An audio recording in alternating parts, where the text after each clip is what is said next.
C'est pas avec les mèches que les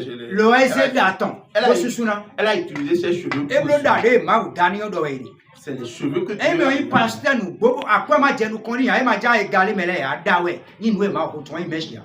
Si c'est un vrai pasteur qui n'aime pas l'argent mais qui veut dire la vérité selon Dieu, c'est les cheveux qu'il doit reconnaître. Ça m'étonne.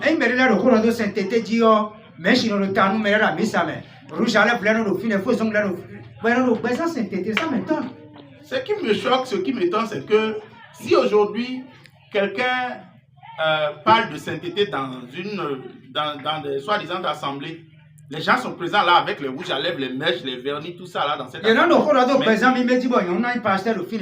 Ils sont en train de prêcher une soi-disant sanctification, mais c'est les femmes qui prêchent. Mais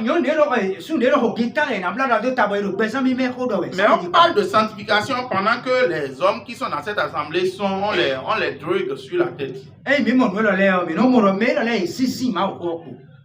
Si nous voyons toutes ces choses, nous pouvons comprendre que les gens là ont dissous, ils ont pratiqué de la dissolution. Matthieu chapitre 23,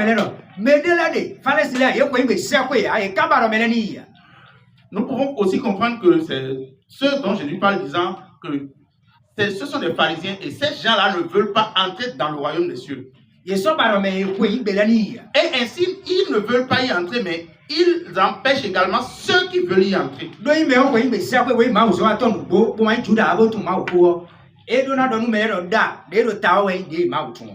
En vérité, si véritablement quelqu'un doit entrer dans le royaume des cieux, et il dit les pasteurs et que lui-même il veut aller dans le royaume des cieux, il doit reconnaître que c'est les cheveux, dit la vérité à celui qui est devant lui, que c'est les cheveux que Dieu reconnaît et c'est pas les cheveux que Dieu reconnaît.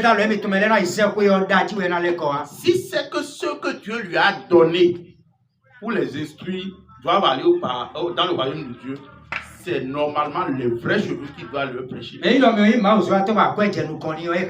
si c'est un soi-disant secteur de Dieu qui aime l'argent,